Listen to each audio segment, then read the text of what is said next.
welcome everyone, and welcome to this EPC policy dialogue that we organized jointly with ECFR, so the European Council on Foreign Relations, called European Cohesion Through the Pandemic, the State of Play 1 year into COVID-19.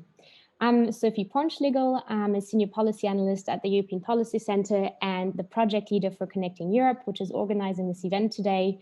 And I'm delighted to moderate this round, which will take 1 hour. Quickly on Connecting Europe, what is this? It's a project between the European Policy Center and Stiftung Mercator, and the idea is to connect civil society organizations across Europe with EU decision makers. So the idea is to transnationalize the EU policy debates. And that's exactly what we're doing today. ECFR is part of that network, and we're delighted to have organized this event with them today to present the results of the Cohesion Monitor. That is a data set that looks at cohesion within the EU. And just to mention that the European Cohesion Monitor is also funded by Stiftung Mercator. So quickly on the broad context of this event, it's been almost a year since the pandemic started. There have been several steps taken by the EU to respond to the crisis. We all know it's a crisis with different facets. So it's a health crisis, an economic crisis, a social crisis, and even some have said a political crisis or democratic crisis. But we will focus mostly on what do we understand by cohesion today and look at the divides that existed before the crisis and where we stand now. We know that the crisis is different from others. It's symmetric, but it has asymmetric differences. So the consequences are different depending on the EU member states, also depending on the healthcare systems, the welfare systems, and the state of the economy in the different member states. So we all know that in December, Next Generation EU has been decided with the German Council presidency, and we have the chance today to also discuss the view on the Portuguese Council presidency that has the difficult task of implementing that huge recovery program. Also, as we're speaking to a Brussels audience, I just wanted to make sure that this event was speaking about a broad sense of cohesion. So we're not only speaking about EU cohesion and structural funds, but really cohesion in its broadest sense that also includes the sense of unity, solidarity between member states and between the populations in the EU. So much about the content. I just wanted to also say that there's a small change in the program. Unfortunately, the State Secretary for European Affairs, Mrs. Zacharias, could not join us today. But we're delighted to welcome Ambassador Vinhas, who is Director General for European Affairs at the Ministry for Foreign Affairs of Portugal and coordinates the Council presidency for Portugal. So it's great to have you here, Mr. Vinhas. And I will go on to present our other speakers here today. First, we have Jana Puljarin, who is head of the Berlin office of ECFR and Senior Fellow, as well as Rafael Loss, who coordinates the Cohesion Monitor. And they will present for about 10 minutes the different divides that they saw from this Cohesion Monitor. And we will then comment on them, starting with Ambassador Vinhas, who will present the priorities of the Portuguese Council presidency, then going on to Mathieu Lefevre, who is CEO and co-founder of More in Common, an organization that is represented in, correct me if I'm wrong, the US, UK, France, and Germany, and also did a lot of surveys on I would say the more individual side, so looking at populations and their sense of cohesion, whether you can see polarizations within the societies. So you'll comment on that perspective. And last but not least, we've got our own Yannis Emanuelidis, who is Director of Studies at the European Policy Center, and will comment on the polycrisis and the broader EU context in which we find ourselves in this COVID-19 crisis. So I think I talked enough, so I will give the floor to Jana to present the results of the ECFR Cohesion Monitor. Thank you very much, Sophie. Rafael and I are actually delighted that we can present our findings, and we thank you very much for your interest in them.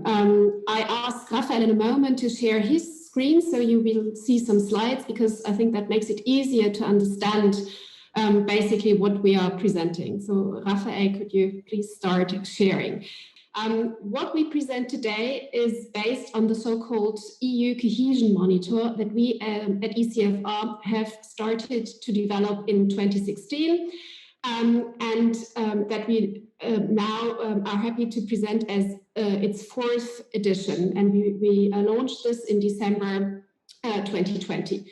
So maybe a brief word about the EU Cohesion Monitor, because this is the data set our findings are based on. And I'm grateful that Sophie already mentioned that cohesion, as we understand it, is not the usual kind of Brussels definition of it, but we understand cohesion as the glue that holds the EU together.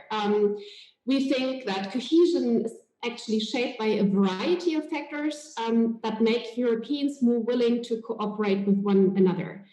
And the factors that we look at include the connection between societies and economies, people-to-people contacts across borders, as well as people's attitudes and expectations. So what we actually have developed is a data set based on publicly available data. We look at 42 different factors drawn from such sources as the Eurobarometer and Eurostat. And this 4th edition we are particularly proud of, because now the Cohesion Monitor has become an interactive data tool that you actually can navigate on your own and can look at online. You can find it on our website, www.ecfr.eu, and just look for the Cohesion Monitor. So we have broken the concept of European cohesion down in 2 building blocks, basically. We call them individual cohesion and structural cohesion.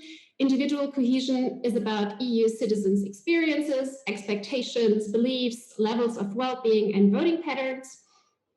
So in a nutshell, we could say that with individual cohesion, we try to measure the degree to which individuals in member states are prepared to stick together as part of the EU. And the other building block is structural cohesion, where we basically look at member states' economic and political ties. So in a nutshell, structural cohesion measures the degree to which countries work as an integrated part of the EU. I think that's enough of a general introduction. And now to our concrete findings. So when we were analyzing the data of the 4th edition of the monitor, we wanted to look at how the COVID pandemic affects or might affect European cohesion in the future. And so we started tracking those factors in 2007 and have data available until 2019.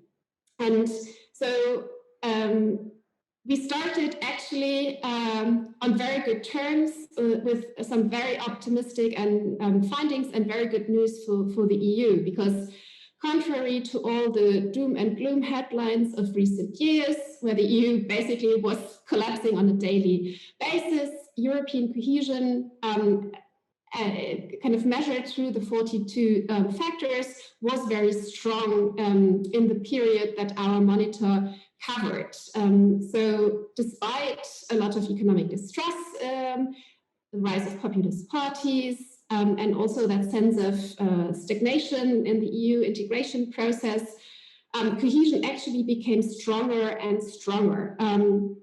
And member states between each other, but also societies remained strongly interconnected. And we were very happy about this finding and about our data, because this tends to be forgotten how kind of closely interconnected the Europeans are and how dense this network actually is.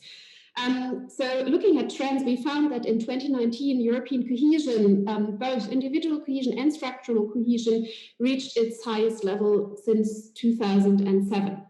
But while this is very positive news, the foundations for what we have identified as the triple challenge to European cohesion due to the pandemic were in place long before the COVID-19 crisis struck. We have identified basically 3 regional challenges, and I can give you only a very brief overview. If you want to learn more, we've written a fabulous policy brief about it, packed with data, much more data than we can show you now. But let me start first with the Southern challenge. Looking at individual and structural cohesion, we found that there is a special challenge for the South, pre-existing before the crisis. So countries like Spain, Greece, and Italy, but also Bulgaria, Romania, and Croatia have been definitely so far among the worst affected by pandemic in economic terms, but they also have really deep pre-existing economic vulnerabilities. So they are particularly at risk of stagnation, rising unemployment, and further diverging from wealthier member states. And you can see, we just picked one example from our data set. We have one factor that consists of several indicators where we look at economic resilience. And so the grayish line is basically the EU average when it comes to economic resilience, the EU 27 average. And maybe, Raphael, you can use your mouse to point to the lines, because then you see the pink line for Italy, the orange line for Spain, and at the very bottom you see the Greek development, basically. And so we have a timeline starting from 2007 up to 2019, and you see basically while there was already some weaknesses when we started to track in 2007. The situation got worse throughout the Eurozone crisis, but still in 2019, when the pandemic has hit us, there was kind of weak economic resilience in some of the member states. So giving these pre-existing economic vulnerabilities, and given the fact that this crisis has hit the South stronger, we worry that this leads to growing frustration among the populations in the South and more skepticism about the European project. This is the Southern challenge, and we have more data on trust in the EU and all this. This is just giving you basically a glimpse. Then we have the Northern challenge, where actually we were very struck to find that Europeans' expectations around the economic prospect for their household, their country, and the EU were lowest in wealthy countries of the North, such as the Netherlands, Austria, Germany, and Finland. So the Dutch and the Germans had a very pessimistic assessment of their household's financial situation, as well of that of their country and the EU. Austrians had disturbingly low expectations about the prospects of life overall improving, and Finns had little hope for the economic prospect of their country and the EU. So here you see the factor indication. And again, I mean, while the Swedes are doing quite well, although the line is declining. If you look at 2019, you see that the Netherlands and Austria, but also other countries I mentioned, have basically less positive expectations or about their livelihood and economic fortunes. And we fear that those northern countries basically could get increasingly frustrated with the European Union, because there are also other indicators in individual cohesion, and that they might lose patience with the less affluent member states, and that they have increasing problems to understand the perspectives of the southern countries that have suffered from the economic crisis. So we fear that Northerners could grow more detached from the European project because COVID actually has an additional huge impact on people's feelings about the future, which have been very negative in the North overall when it comes to the individual countries, but also the EU. And lastly, we have identified a Central and Eastern European challenge, and this is particularly interesting. We look at a factor that's called experiencing Europe, and within the factor we look at indicators like how many foreigners live in Central and Eastern Europe from other EU member states, how many contacts are there, how many cross-border contacts, but basically how much do people living in Central and Eastern Europe interact with other Europeans. And we found out that these contacts have been less than in the average of the EU already previously to the crisis. So Central and Eastern Europe were kind of mingling less with other Europeans and had less personal experiences of what it means to be a European, of traveling, of meeting other Europeans. And while the countries in Central and Eastern Europe were strongly integrated in terms of structural cohesion, in individual cohesion, there are shortcomings, and the citizens basically lacked a sense of connection to Europe. We think that the crisis has weakened not only national economies, but democracy, human rights, rule of law within certain member states, particularly in the regions, and we in Central and Eastern Europe, and we fear that kind of there are several factors that could lead to a growing detachment of this region, and also a growing frustration of the countries in the north with the region. Yeah, and maybe that's enough food for thought. We have, of course, as a good think tank, also some recommendations, but maybe we leave them for later, and I'm looking forward to your comments and the discussion. Thank you. Two things I forgot to mention before, and I'm sorry about that. I guess I forgot the housekeeping because we're so used to Zoom events all the time. But of course, you're welcome to ask your questions. So you can either post them in the chat, or you can raise your hand and then we will unmute you and you can present yourself and ask your question later on, because there is time for a Q&A session. Otherwise, we wouldn't do this event. We want it to be interactive and to interact with the audience. And the second thing I forgot to mention as well, I'm sorry about that, is that this is a recorded session and it will be available later on. So in case you have to drop out because of another event, you can still watch it until the end. So much about the housekeeping, and I'm sorry I had to put that in now. But to go back to the topic of European cohesion, we will start with the comments now, and I will give the floor to Ambassador Vinhas to give us the perspective from the Portuguese Council presidency, knowing that we're in the implementation phase of the recovery plan.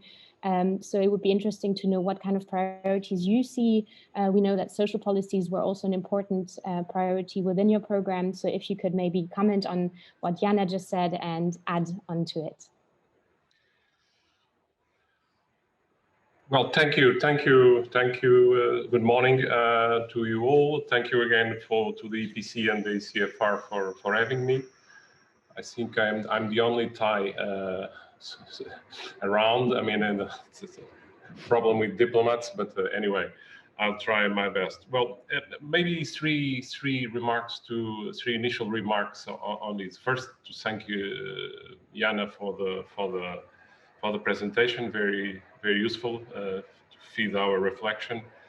But maybe three comments. The first is about the pandemic. Of course, the pandemic will impact in Europe, and will provoke some transformation. I mean, historically, it has always been like that. I mean, great crises, being pandemics, wars, or economic crises, have an impact. It's too soon to know how far that impact will go. First, because we're still in the pandemic. We are actually in the peak of a third wave. And second, we don't know yet. Is still too soon to know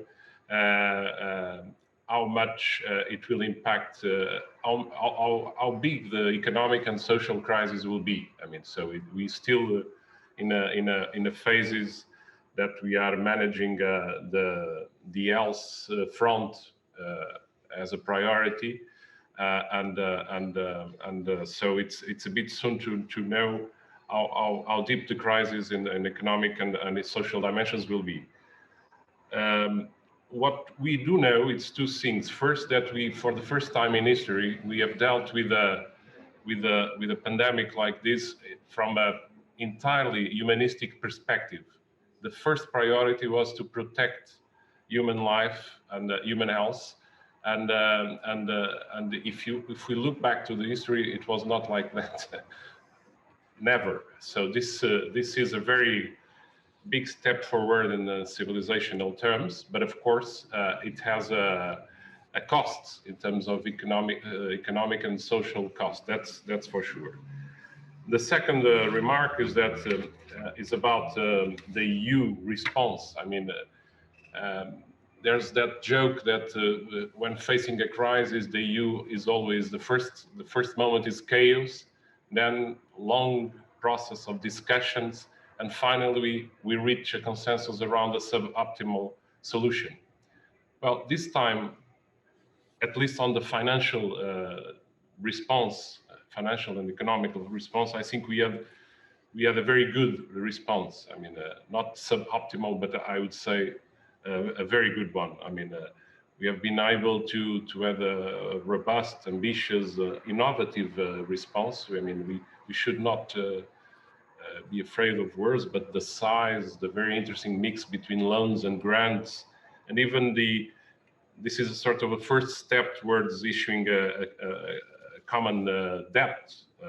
And if we count also with the governance mechanisms of this financial package, we are on a sort of a threshold of a common budgetary policy. I mean, so this was really very different from the euro crisis in 2000 from 2010 to 14. The reaction was swift, robust, and that's very, very important. That was very important, and that also showed some cohesion, which is the topic of this webinar. So it showed a cohesion and resolve. Of course, the time is of the essence. I mean, now, because we know that we have to go through different phases to have the money or this financial package running in our economies. And we are very much overwhelmed by else language, and so if I can use a metaphor, the economies of the member states are basically in an induced coma, and the ventilators in this case are the national budgets. And this, of course, it's difficult to manage as time goes by, and it's difficult to manage particularly in countries that have external debt, an higher external debt. So time is of the essence. We have now to go through the ratification of the decision of own resources, and then to the approval of the national recovery and reform plans. And I mean, the most optimistic scenarios that we have as presidency we might have the first tranches of the funds by June. That's the most optimistic. But if we have any delay in one of these stages that I mentioned, we will have to postpone it to December or even to September, and that can have a very negative impact. The third remark, and I don't want to talk too much in this, is about our presidency. Of course, that we align the presidency with the current situation. We align the priorities of the president with the current situation, and so our first and top priority is, of course, the health response to the pandemic. Not everything is a responsibility of the presidency, but of course, we are supporting the Commission in its procurement efforts, and we are working very much in a very close coordination and a very intense coordination, a daily basis coordination between member states and the different filières of the European Union. So from the working groups to the European Council, we have been dealing with this very intensely since the beginning of January. So so that's the overarching priority.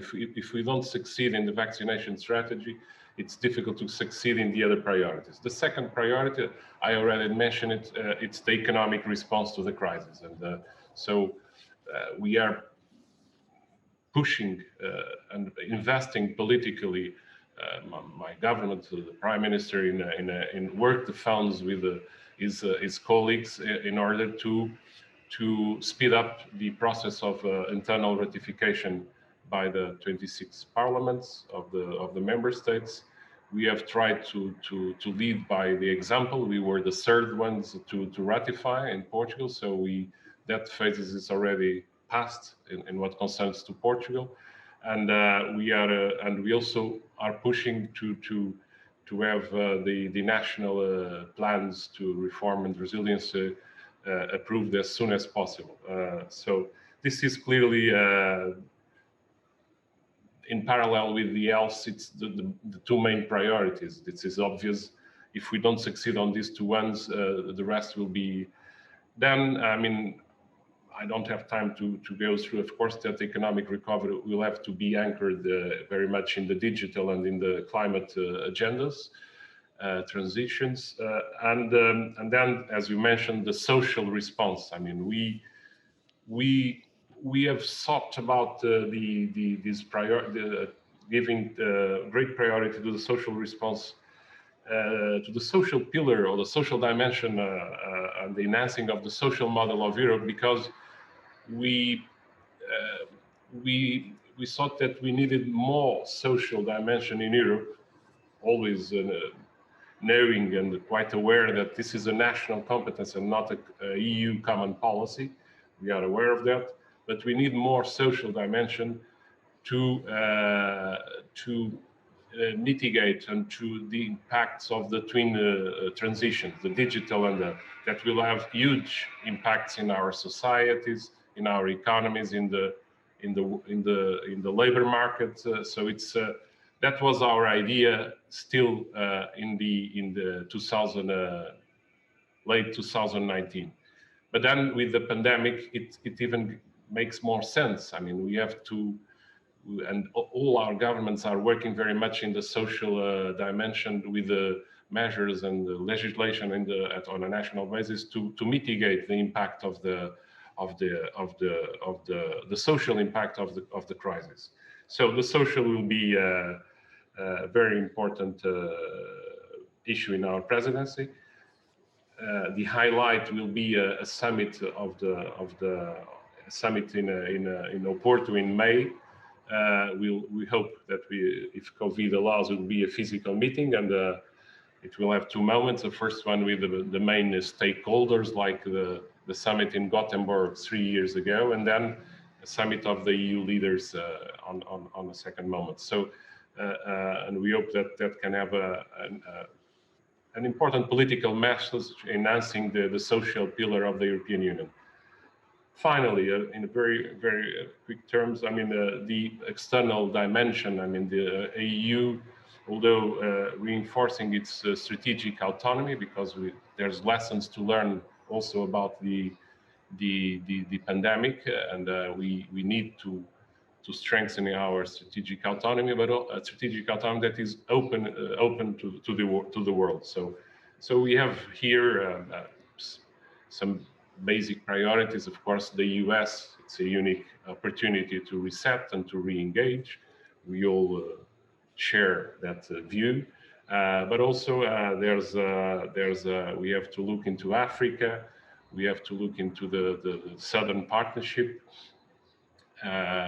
with our southern partners in the Mediterranean. We have to move ahead with our trade agenda, which is probably the most powerful tool of the European Union in terms of external agenda.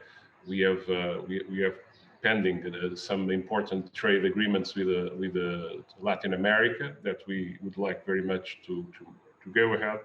And so, in a nutshell, I can then develop some more elements, but this is in a nutshell how in these three my initial comments, and from the presidency perspective, how do we see that we should tackle the crisis and avoid in the future any lack of cohesion in our EU project. Thank you very much, Sophie, and I think it's enough for now. Thank you for this overview, Ambassador Vignesh. And I think it's very important that you mentioned the humanistic aspect of the crisis, and it's a perfect transition to Mathieu Lefevre, who is the CEO and co-founder of More in Common, whereas the EU often looks at interstate solidarity and cohesion and maybe a little less citizens. I think this crisis clearly has shown that maybe something shifted. Looking at Mathieu Lefevre, I think it would be great to hear more about the study you published, which is also based on a survey looking at polarization and cohesion within societies. So I think you looked at several EU member states plus the US, and it would be great to hear, especially on that aspect of cohesion, what you found out. And if you have any recommendations to the EU, please also go ahead. Sure, thank you. Thank you very, very much.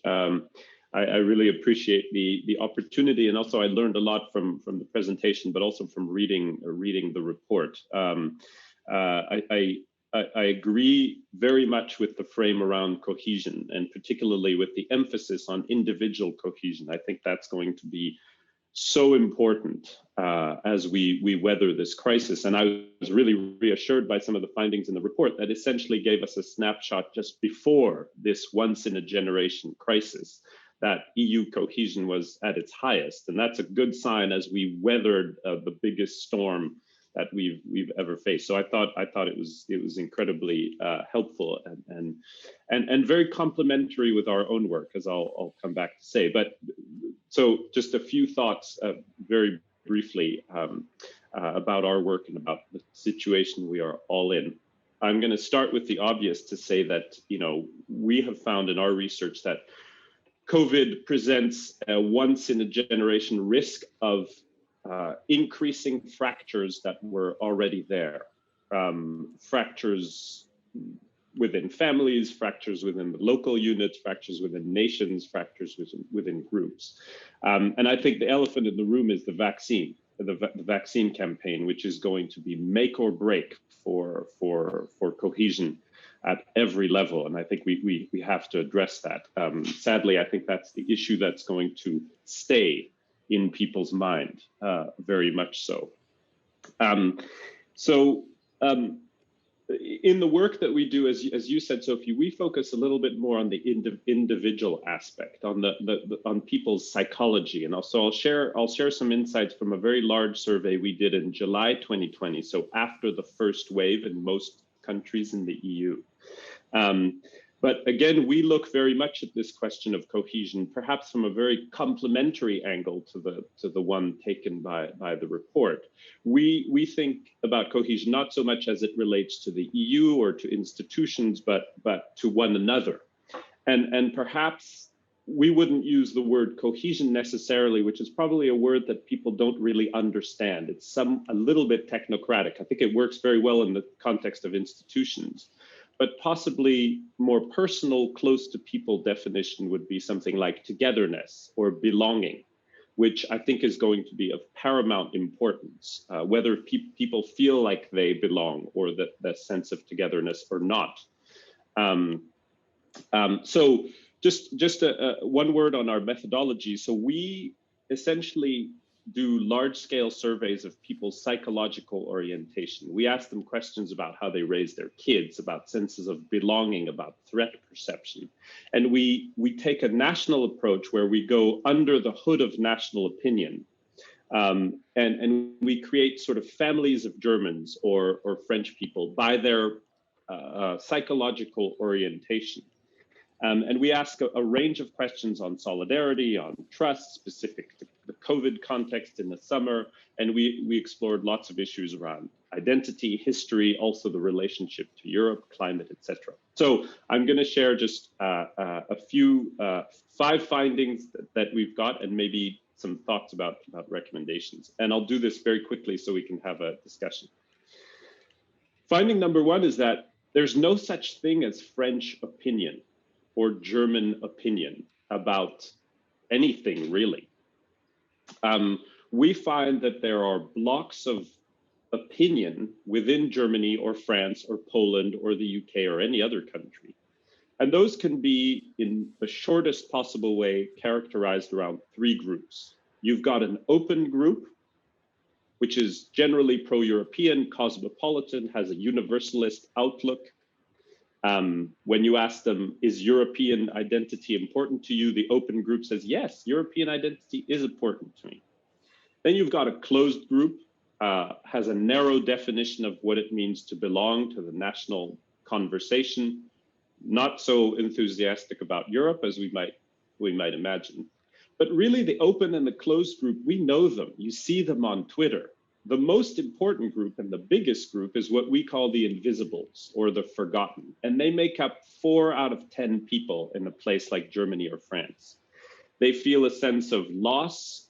They feel a greater sense of loneliness. And they were considerably harder hit by the pandemic in terms of their feelings of being abandoned by the state, by Europe, by other issues. And so so the first thing is, I don't think you can speak of French opinion on COVID-19 or on cohesion. You have to look at these blocks.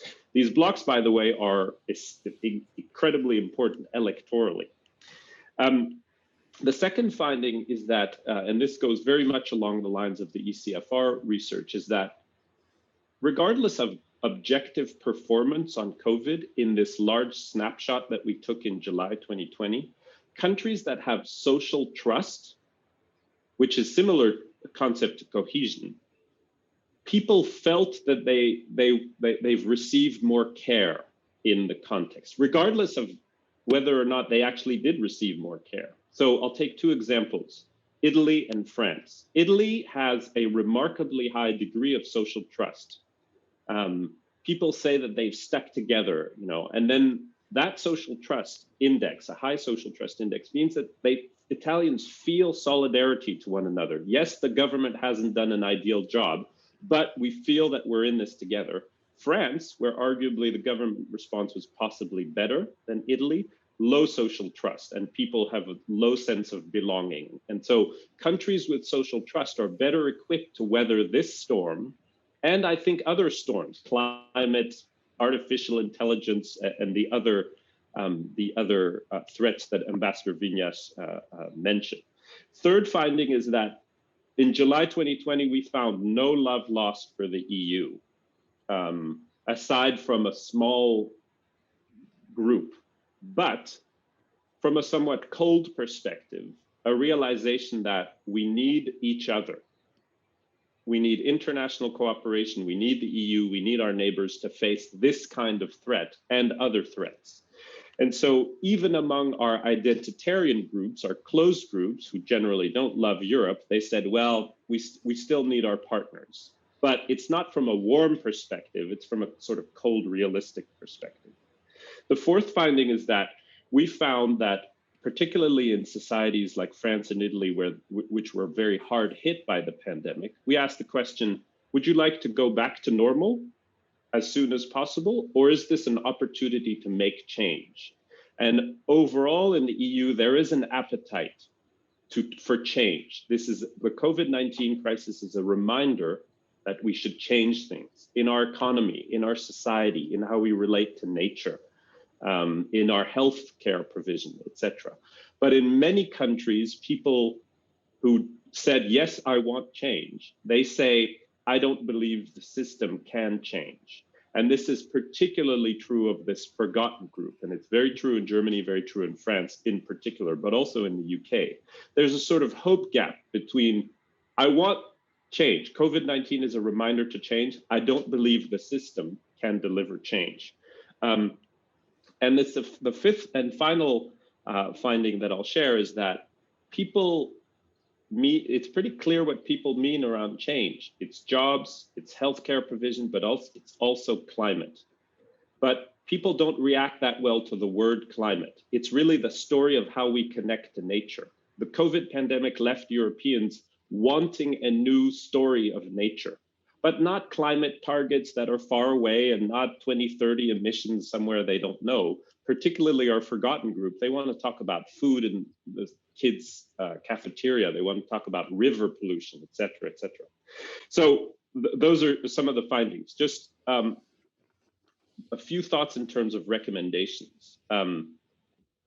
I think that a focus on the forgotten, not looking at European opinion as a bloc, but focusing on the European forgotten. There is such a thing as the European forgotten. People who in Greece and Portugal, in Germany and France feel forgotten. They have similarities. Less looking at national approaches and really understanding why the forgotten feel this sense of loss, and how can COVID recovery money, which is colossal amounts of money, be targeted at them. I also think there's something to be said about joy, about putting sort of joy and rediscovery and rebirth at the core of policies. I know this sounds very new agey, but I fundamentally believe that after a year where we've been locked in, a country that is full of joy like Portugal could place joy in a rediscovery of Europe, maybe a rediscover pass for Europe, some sort of voucher where you could go to museums and travel to other European countries. It would be a boost to the travel industry. It would be a good way to spend money, and it would be a way to practically bring joy and social cohesion to Europe. And then the final thing is, Europeans do not want climate change to move to a back burner. They want it moved to the front burner. That's what they want most. Support for the Green Deal is very high among all our segments. So those are just some few thoughts. Thank you. Thank you so much, Mathieu. I think it was really interesting to hear these findings, and also maybe just as a little mention is that there is the Discover EU program that has been put on the back burner it was presented by the free interrail activists who are also part of the Connecting Europe network, and maybe it's a good reminder for the EU also to look at how to move closer to its citizens, and after once we hopefully overcome this pandemic. I know we're running a bit behind time, but I would like to hand over to Yannis Emanuelidis, Director of Studies at the European Policy Center, who has been following the several crises in the past few years in the EU, so what we call the poly crisis. And it would be great to get your views on what has been said on the finding of the Cohesion Monitor, and what you think will be the most important steps coming up next. Thanks, Sophie, and thanks to all of you for your very interesting findings, which I tried to reflect now in 4 comments. One related to the experience of the past year of the crisis. One to the current situation, also trying to look a bit further ahead with all cautiousness. The first point, I think that what we witnessed in terms of the crisis management over the past year at the European level, I think that the EU has managed this crisis better than it has managed crises in the past, and also better than a good number of people expected a year ago. I think the key successes, I don't need to actually repeat them, but the fact that we agreed early on flexible state aid rules, on making the Stability and Growth Pact more flexible, and we cannot overestimate it, the ECB bazooka, which came very early in the crisis. Then the agreement in July, December on the Next Generation EU, the MFF, which I don't think it was a Hamiltonian moment, but it was huge in terms of its size and of its significance. So the EU has handled this crisis better than it handled many of the other crises which we witnessed in the so-called poly crisis of the past decade. And I think that there are 2 structural reasons for that, which we should always have in mind. One is that early on in the crisis, there was a big awareness and fear of the potential negative consequences of this crisis. If you go back to the Eurozone crisis in 2010, we actually were not aware of how big this crisis could become for a long period of time. Whereas this time, from the beginning, we were fearful of the potential negative consequences. And the second structural reason why I think we have handled this crisis better than previous crises is that this is a natural disaster. It is hitting everyone, yes, asymmetrically, as I think it was Sophie who reminded us in the beginning, but it is a natural disaster hitting everyone. It is not a man-made disaster. And that is a big difference compared to previous crises, which we witnessed, also the reactions to that. So the EU has shown a high level of resilience. The doomsayers of 1 year ago were again proven wrong, as they have often been over the past 10 years. And I think the best crisis motto, and I think that's a lesson we should take from this crisis also with respect to future crises, is that if you expect the worst, this is the best recipe to avoid the worst. We haven't done that in other crises in the past, and I think this time we did, and we should remember that. The second point is that the vaccination crisis, I'll call it that way, does undermine or has the potential to substantially undermine cohesion. Here, Mathieu is right. It potentially could be a make or break moment with respect to how people perceive the EU in terms of the reaction to the crisis, which could then undermine cohesion at many, many different levels. So if that situation, the vaccine crisis, spirals out of control, I'm not saying that it will, but I'm just saying that it's a warning. If it would, it could have a very big negative impact on EU cohesion. The third point refers, I'm starting to refer to the future, the longer term perspective. Whether we will be able to glue together as an EU and whether the glue will continue to stick, to use an expression which Jana was using. And I think the answer to that, the honest answer is we don't know. Here, Ambassador Vinyas, you are right. It is too early to judge a lot of the consequences of the crisis. So I think we really need to be humble about our predictions. To quote what the EPC president is saying, Herman van Rompuy, expect the unexpected. That's another lesson of the past years and of the past year, that we should expect the unexpected. And we probably have to accept the fact that not only is polycrisis something which will probably continue, but that the perma-crisis is part of that new normal which we're experiencing over the past 10 years. And if we look at cohesion, we need to have that in mind, because it means that this is something we need to be treating as the new normal, the perma-crisis, and think of what that means with respect to cohesion. Now, if you look into the future further, I think there's a danger, and that was also something which has already been reflected by other speakers, that ghosts of the past could come back. Debt crisis, non-performing loans, bankruptcies, hitting all these things, hitting always the weakest member states. So that's one element of cohesion, and the weakest within our society, the individual level of cohesion. So these ghosts of the past might come back. And also, we might experience that there will be bigger differences among the EU 27 when it comes to the exit strategy. We were put together in this crisis. We were facing it together. As I said in the beginning, I think our reaction was more positive than in the past. But once we return to something which resembles a new normal, also new normal politics will come back at the European level. And there is a danger that we will have something which will be resembling a clash with respect to how we are trying to exit the crisis. And then what Jana was referring to in her introduction, the northern-southern challenge, I would call it, a mix of these two challenges could hit us. And this is something, I think, which is something we need to be aware, and it could be dangerous.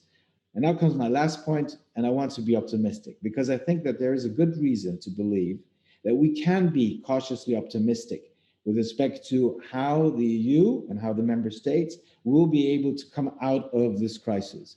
But the key challenge, what we actually have, is that we need to early on prepare for the new normal, not only for the transition phase, where, Ambassador, you were right, we need to make sure that we implement what we decided in 2020, and that is key. But we actually have to start early on preparing ourselves for the new normal, which will come after the transition from where we are now to the moment where we enter this new normal, whenever that will come, whatever it will look like. And it will not look like a status quo ante. We're not returning back to where we were. And as Mathieu was saying, also I think a lot of people do not want and don't expect that we will be returning to something which will resemble a status quo ante. So the question is, how do we exploit the opportunities which are linked to the crisis? How do we exploit the fact that the crisis is an accelerator of trends? How do we adapt to the coming new realities? How do we counter the tendencies which still some have, is going back to the good old past, which actually will not happen, but there still is an inclination of some, let's go back to the good old days, which actually weren't that golden triumphant as some probably have thought, which also means that you need to very much concentrate on the social dimension. And here I agree with Ambassador Vinyas, we need to agree, and the Portuguese presidency, we need to concentrate on the social dimension of the recovery process. It should not be an afterthought. It's not, only about increasing competition and resilience of our economies. It's also about making the recovery process reflecting the social dimension of that. And there is a danger that we won't do that. So we need to make sure that when we implement Next Generation EU, and the National Recovery and Resilience Plans, we have the social dimension actually in place. So the key dimension is prepared for the new normal, last sentence, and I think we should use something which hopefully will be used for that purpose, which is the Conference on the Future of Europe. Now, we've been talking about for a long time, but we should use that as an opportunity to prepare ourselves for the new normal and have in mind the transformational aspects of this crisis and of the future which is ahead of us. So deal with climate change, deal with the digital, deal with the global transformation. Don't deal with everything in the context of the conference. Concentrate on the main transformational challenges and put as a key narrative the ambition of preparing ourselves for the new normal. This is how you could use the conference involving citizens and representatives of governments and EU institutions. It is a mixed endeavor. It's not only about involving citizens, it's much more. Use that conference in order to prepare ourselves for the new normal, having in mind the transformational challenges which we're witnessing, and then address, last point what Mathieu was mentioning, address the forgotten ones, address the ones which often are very silent, but are very influential at national level, but that's also at European level. Thank you. Thank you, Dennis, for these points and putting it into context. We don't have much time, but we also don't have that many questions. So I would go to the one question I could see for now. If you have any other question, please raise your hands now. This is your opportunity. And then I'll just go for a final round, give it back to Jana, and ask you one question at the end to close this off. But the one question that came in goes to you, Yannis, straight away. And it asked the question how the US and EU economic response to the pandemics could be compared and what their impact could be. So I guess a clear comparison of like how the US reacted to the crisis and how the EU, and the advantages and the inconveniences, I imagine. Well, I think first of all, if you want to look at how the US has reacted to the economic crisis, first, who do we mean? Because we have had the Trump era and now we're having the Biden era, and they're two different worlds. And secondly, if you react to this crisis and you focus on it, you need to focus on the health dimension, not because of the health aspects only of the crisis, but because of the health aspect related to the economic situation. And here I think the reaction on the US side was not, to quote what the ambassador was saying, a humanistic one. It was something which was in state of denial, at least at the top of the old administration. And I think that had a negative economic effect on what was happening in the US. Whereas on the European side, I think we got it right, because we were actually from the beginning concentrating on the health dimension, but seeing that as a response to the economic consequences of the crisis. That was different from what we experienced in 2020 in the US. However, having said that, and that's an experience of previous crises, economic crises, when it comes to effectively managing the economic consequences of the crisis, the US often has a better track record. What has to do with how it is being configured, how it's being set up, what means it has it's a unitary state. We, as the ambassador was saying early on, we often struggle to get to a common position. It takes us some time, but once we get there, we actually, this time around, have come up economically with a counter package, the recovery package, which actually has a size which actually can make a difference. But here, time matters. If we now lose too much time in the process of making sure that the national recovery resilience plans are being produced, are being adopted, and the money is starting flowing, and we need to hurry up to use the time as quickly as possible in order also the economic recovery to be as successful as it can, and always have in mind, as I said earlier, the forgotten ones, meaning, and the weakest ones at member state level and within societies as two elements of one story of cohesion. Thank you.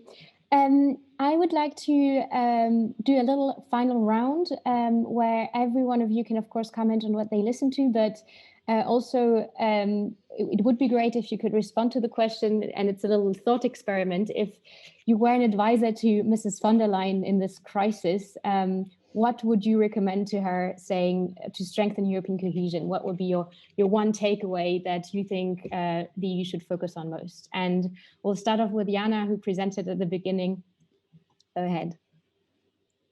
Thanks, Sophie. So I'll draw on some of the recommendations that we made in our paper, where we kind of digested all the data. And I would basically say to Ursula von der Leyen that she needs to talk to the member states to make sure that some things are important to keep in mind. First, I think, yes, the EU has achieved a lot with the recovery fund, and it's great in many ways, but I think that the member states and the EU needs to be prepared to offer even more financial support. I think that the recovery fund was designed during the first wave of the COVID-19 pandemic, and we don't have an idea how long this lasts and how this is going to affect our economies, especially also with regard to countries strongly dependent on tourism.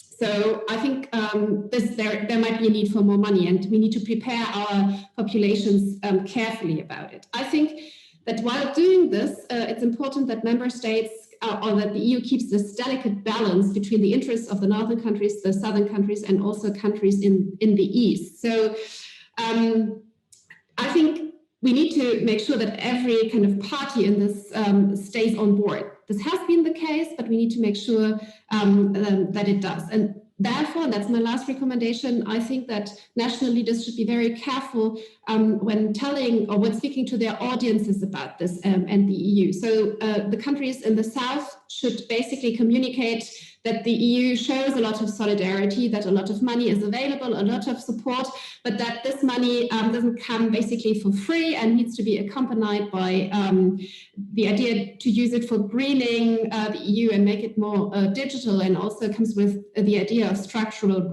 reforms. And in the north, I think leaders need to tell the population that the EU is not an economic project only, but it's about more than that, and we need to treat it as more than a market.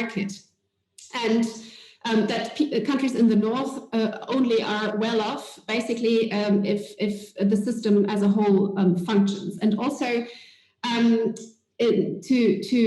the kind of population in Central and Eastern Europe, I think it's important to communicate that membership entails obligations in terms of respecting common values. And I think there is a huge danger that member states might use this pandemic to claim that the national state is more important than European or international cooperation, and the vaccine crisis is a proof of this. So I think it's indeed a make it or break it moment, but I think we can emerge stronger if we really keep that cohesion kind of issue in mind and emphasize and not fall for kind of the cheap excuse blaming Brussels for everything. And I think the heads of state and government really have a say here and play a role. Thank you. Thank you, Jana. Ambassador Vignesh. Thank you, Sophie. Just 3 or 4 comments on what I've on the very interesting interventions of my colleagues in the panel. Well, the first is vaccination. Vaccination campaign is, of course, the key. I mean, it's a key issue. I mean, we cannot. I mean, when I say all of us, but the political leaders in our countries and the European institutions, we cannot fail to our citizens on this one. This, if I may use the famous sentence of Draghi some years ago, we have to do whatever it takes now with the vaccination strategy. This is absolutely key. Then I like very much the expression about the forgotten. I mean, it might be a sort of a synonymous of "don't leave anyone behind." That's what we are using, and I think it's very much aligned with maybe one of the watermark priority in our presidency about the social dimension. So this is it's also key. I mean, we have to address and don't leave anyone behind and address the forgotten. Third, I don't don't like very much the idea of the new normal. I mean, because the new normal is very much linked to sort of we have to wear masks forever, or we will never hug again. And I don't like that very much. I would prefer, I do agree with Yanis, I mean, we have to adapt to new realities, and particularly we have to manage the big challenges, and we have to prepare to that. That's I mean, but new normal, it's at least it's very much linked to other things that we don't like. And in terms of communication, I don't think it's so good, although I agree fully with the idea. Finally, in a note of optimism, I mean, the EU is always in a sort of a dance between an ever fragile union and an ever closer union. I mean, we don't have to be. We don't have to be too pessimistic. Even in a crisis like that, we all share that we have responded much better than in the previous one. And I think that, again, we are leading the climate agenda. We are leading, together with China and the US, the digital agenda. We are enhancing our social response in a very different way of the rest of the world. I mean, we are very powerful in trade. I mean, there's many reasons that we are also deepening the EMU. So we are at the same time, and sometimes the perception is about some fragility, but at the same time we are progressing in integration, and we are moving ahead with the political resolve and confidence. So this is a note of optimism to conclude. And again, thank you very much for having me. It was a real pleasure.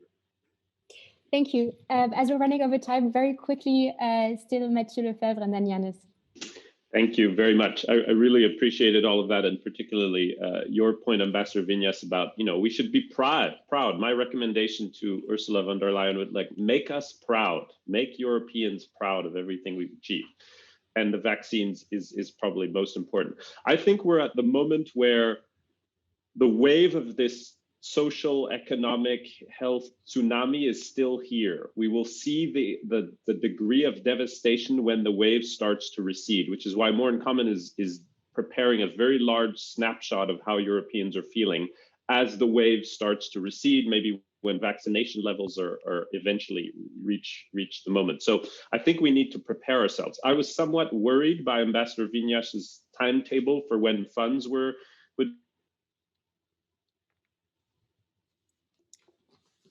Oh, just at the, I don't know if I think we have a technical problem. As we are running over time, I would hand over to Yanis if you're there, and go back to Mathieu afterwards. Yeah, that was a pity. Just one remark. You're right, Ambassador. I should have, and I usually say that, post-COVID-19 reality. That's probably the better expression. But I agree with you. It's just expression. I know. But I think we have now already identified a good number of ideas, proposals, recommendations, which we would share with President von der Leyen. But I will be very frank and very blunt about what happened over the past month. I would concentrate on that. And there are lessons which need to be taken with respect to how the vaccination crisis of the last month had been dealt with. I personally think that if we look into the procurement of vaccination, the process, there are good reasons to make us understand why we are slower than others. And I think good reasons. So I won't go into detail, but the management of the last month was not the way it should have been. So my advice will be, once we get into similar difficult situation in the upcoming period, we will have similar difficulties. There's need to be cool-headed. Don't convey an impression that we are reacting very harshly and even creating the impression, as some have said, of panic. That's not the right thing to do. Second, listen to the advice. Listen to the advice from within your institution, within the Commission, and listen to the advice from outside. Don't only concentrate on a very small group of people, in order also to avoid certain of the mistakes which were committed, which were avoidable. I just mentioned Article 16. And the last part, communicate with all member states. Don't concentrate on particular member states. There was, within the last 4 weeks, often a concentration on the Commission President's home audience. That's not the Commission President's role. She should communicate with all Europeans and not single out individual member states. So that would be my piece of advice with respect to not commit mistakes committed over the past 4 weeks, because we will get into a situation which will be equally difficult and complicated. And if we get things wrong, that will undermine, to go back to the major theme of today's event, the cohesion between member states and within member states. Thank you, Yannis. Now that Mathieu is back, I don't know if you want to finish your sentence quickly because you were in the middle. All good. I think we got your main point that we need to be prouder. And Yannis also had a few recommendations as a good think tanker. So as we're running over time, I'd just like to thank you for this panel. Thank you to the speakers, to the audience for staying in, and also for the events team to organize, as well as Melanie from Connecting Europe. It was a pleasure. We saw that cohesion is a difficult topic. It has different meanings. It can be structural cohesion, individual cohesion, between member states, between societies. But I think one of the main takeaways I take is that we need to really link EU policymaking stronger to the citizens and the societies to make sure that we get out of this crisis still having cohesion and not being ever fragile, as Ambassador Vignesh said, but ever closer between the peoples of Europe. So thank you very much and have a lovely Thursday. Thanks to everyone.